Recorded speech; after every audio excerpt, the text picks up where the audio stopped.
Let's go once more with the number 12 in control. The green flag's out in Texas. We are underway in the LOVERN'S 300.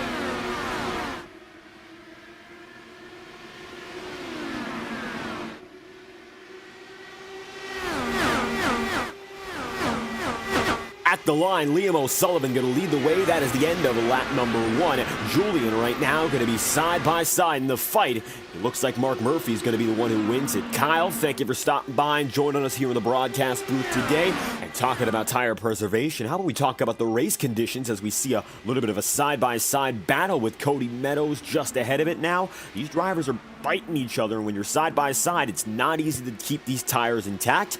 The weather is going to make that equally so. Ambient temp of 80 degrees, but the track temperature is 106 degrees Fahrenheit, and the humidity is about 34%.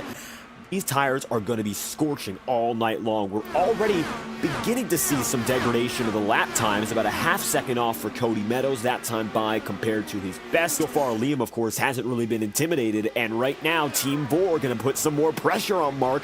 Julian gets directly side by side with your second place driver. That sends Murphy back, and now Julian with the run, going to chase his teammate down the back straightaway and not clear, but definitely closer now, and Julian going to be more aggressive to push right by Murphy. That's the pass for second. Team VOR now first and second. It's now IAR third and fourth. Jesper's pulled closer, and Mark Murphy especially so. And it looks like now Jesper going to be running down to that bottom side, his own teammate, and we're going to see that teammate swap you mentioned, Kyle. I think now an opportunity for Jesper to put down the heat after being the defensive of the two. Down to the inside once again, Julian defending with that middle groove as he's been doing previously, but still not enough. Almost goes down there below the apron, but now room into 1 and 2. Jesper looking for the pass, low through the first two corners, and you mentioned it, he is dedicated to running the bottom, and it will work out. Jesper Orman up to second. Now Liam O'Sullivan's alone, and his teammate will not be there to help him if Jesper commits to the pace. See right now, Strauss getting the run right under. Might be good to take the spot here, and side by side, another battle of that nature is brewing, and as Strauss looks to get the edge on Craig Forsyth, Gary trying to keep himself just within the confines of the top 15, and those multiple grooves are once again coming into play. Mark Murphy right now going to find himself on a 9-lap tire stint for drivers such as Patrick Zovazzi, Andres Eek, Fyodor Dovchenko, Sheridan Wade, and Lorenzo Bonder. Inside the top 15 anyway, they're running that alternate strategy in which they've been on the track for more than 15, if not 20 laps. Battle persists. It's going to be now Matthias Kraus and Craig Forsyth. Forsyth has been gradually losing time to Matthias in the past few laps, and you can see there Kraus is quick and clearly makes it by. Matthias on a 5-lap younger set of rubber, gonna make some late gains in this stint. Caution's out for the first time tonight. First yellow flag, and it's gonna be the reason, of course, single car incident. Rizza, not enough turning out of the corner, was not able to compensate. Yellow flag is out. Let's get at it once again. Restart here from Texas, and Orman leads the way.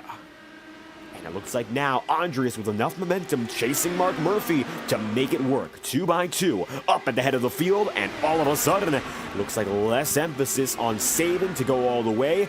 We should see one more big pit cycle at about lap 140, and O'Sullivan cuts down to the bottom of the track, looking to keep that lead all to himself. 94 in, out of 200. But it looks like it's going to be Murph now up and in front. Mark is going to get the advantage out of the corner. The number 12 machine of Liam O'Sullivan lies back in second now. Looks like now the number 11 has a chance, and he has to swoop down to the bottom of Patrick Zovazzi in a moment's notice. There goes Julian for 7th, and the second caution will fly. Back of the field, looks like it's going to be trouble for the driver of the number 34. Gary Lovern is destroyed, and as he comes out of 2, very similar to Raid Rizza, Dovchenko gets away without error. He can protect the bottom here going into 3 if he chooses, or it happens. No block was thrown. So that's a little bit of clean and green driving, whereas maybe if you were more desperate, you would pull the wheel to the left and dial up that white line and block off your competitors. And Andres Eek gonna make their way by for the race lead quickly, bringing right with them Jesper Orman. And all of a sudden, it looks like, well, Dovzhenko got away from the guys beyond the top three, but it looks like already being swallowed back up.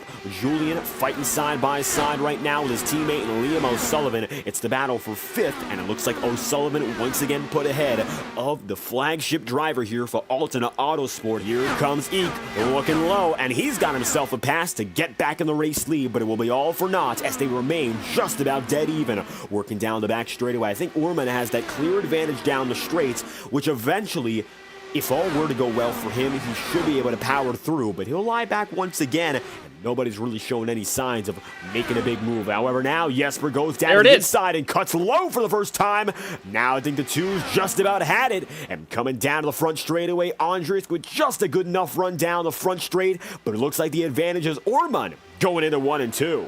Saw Ike give up the bottom, and he said, "That's mine. Get out of my way. I'm going to lead from here on out." And there you have it. Jesper makes the move and has gotten up to the race lead. Looks like Kraus in that number 39 getting by on Patrick Zovazzi. That is the move for 7th. I was just going to say, we'll see if he can have the undercut pay dividends. He'll be about 3 to 4 tenths a lap faster. He tried this on the first run. However, he overshot his pit box, so any advantage he's going to gain on these fresh tires, on these fresh Firestones, is probably thrown away. And there with him is Liam O'Sullivan in the number 12. Does O'Sullivan miss his stall? He does not. And it looks like looking for the same strategy as is Patrick Zovazzi. And it looks like now Liam O'Sullivan ahead of Andres Eek. He gets that spot as Jesper has indeed committed and gone down to pit road with 46 laps to go, as has Craig Forsyth. Now Andres for the first time was clear, but O'Sullivan once again diving deep. Not going to make it easy once more, but I think now Liam is slipping. And you might see that same practice happen again out of the back straightaway and have Andres once again advantageous. It's right there in the center of the corner. Andres slows down so he can full throttle Matt off the corner, and he's going to pull ahead uncontested this time. Move him back up into the second position. A fantastic move there from Andres Eek. That's going to be good for second. Cameron has gotten up into 8th, putting himself up several spots, and Patrick Zovazzi has followed him back. You might remember he went down to pit road a little bit earlier than his competitors. Now he's starting to pay the dividends and fall back further. Yeah, he's reaping what he's sown. He got a little on the front end, and he's paying a lot on the back end. Jesper has caught all of them. They're in a 5-dotted die shape in the corner, and he's hoping they can keep it clean, or at least leave him a lane to sow his way through here. Look at him surge through 3 and 4. He's going to be on the attenuator of O'Sullivan. Dials up the bottom, and there will be no contest here into turn 1. They both keep it straight, but Seb looks like he's going to move himself up a position here, getting by Liam.